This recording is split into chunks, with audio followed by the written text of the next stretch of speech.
So this would lead me to my next question. Maybe you can drill into this a little bit. Specifically, how can web performance monitoring help online retailers ratchet up profit, drive more traffic to their site in these tough times? You talked about the experience as one dimension. Are there other dimensions there?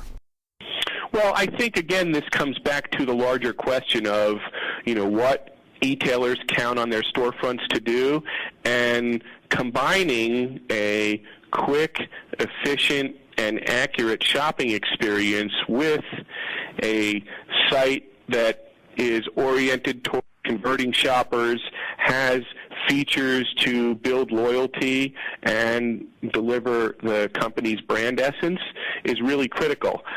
Two examples that I can think of that of online retailers that have done an excellent job of delivering some of those features that really help make their site central to other users are Amazon as a site who has exceptional product reviews as a rich resource to bring shoppers back time and time again to leverage that aspect of their site. And another retailer that is an excellent example is Newegg. And if you've ever looked at Newegg's site, one of the things that separates them from any other online retailer that I have ever seen is the most exceptional pictures of anything you might want to buy. So they give you the in-the-box picture, the out-of-the-box picture, 3 different angles. They empty the box and show you everything in the box. And, that certainly helps answer some questions and is an excellent resource to shoppers. So I think web performance, combined with the kinds of sticky features that many retailers are trying to implement, is what really can help retailers crank up their results. When is the best time for a retailer to conduct load testing, Ken? And I'm using the term load testing here, so maybe we also want to drill into some of these definitions here. We talked about web performance, now we're saying load testing. Are these one and the same? And when's the best time to do these things? Well, load testing differs from web performance monitoring. Web performance monitoring is designed to happen around the clock, all the time, continuously, to give you that view of site performance as it's happening. Load testing, on the other hand, is designed to generate a large and artificial load of users, allowing you to stress test your systems and see what store performance might look like under high traffic load.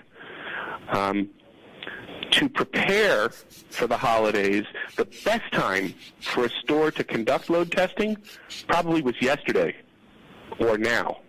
The holiday shopping season is upon us, and the greatest shopping traffic will show up in just a few weeks.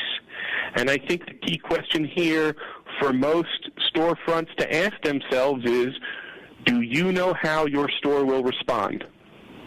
Now, as far as times of day, we always recommend load testing during off hours to avoid impacting store function when there may be real shoppers on the website. Okay, so you anticipated my next question, which was, what are the bad times that retailers should avoid? Is that it, or is there a little bit more to that?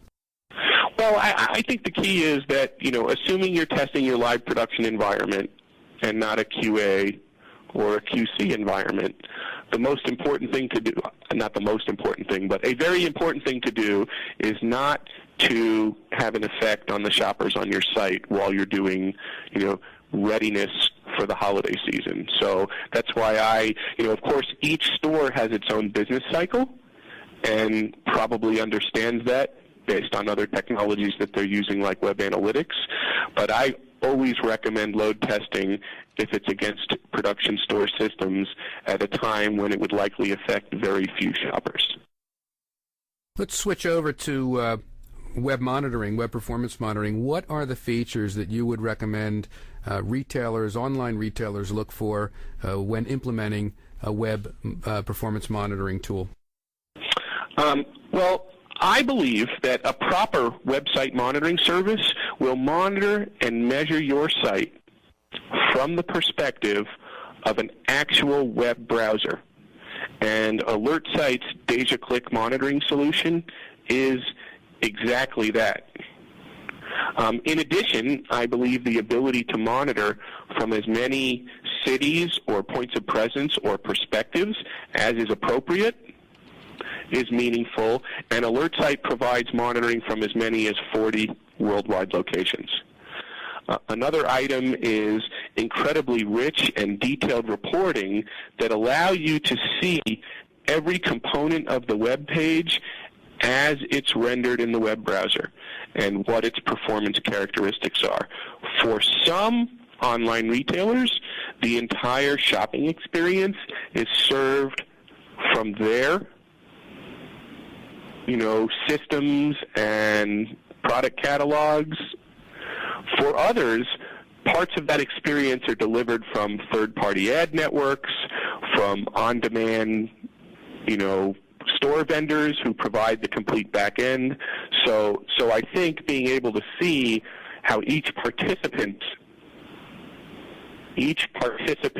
results are affecting the customer experience is critical. Another important feature is a diagnostic mechanism that collects not only the picture of the page when there is an error, but as well as the detailed requests and responses, often allows retailers to truly understand where in their systems the problem exists, if one does. There are many benefits from monitoring with a real web browser like AlertSite does with Deja Click. Probably the first being it's really fast and easy to set up scripts. As I had previously mentioned, it is the browser, so not only is it giving you a more authentic view of the metrics, but it's also functionally testing your store each time a measurement occurs. The metrics collected are incredibly accurate and authentic. I mean, what's going to be more authentic than the browser? And lots of current store functionality like floating shopping carts and other features are implemented using JavaScript, which can only be properly measured from the perspective of the browser.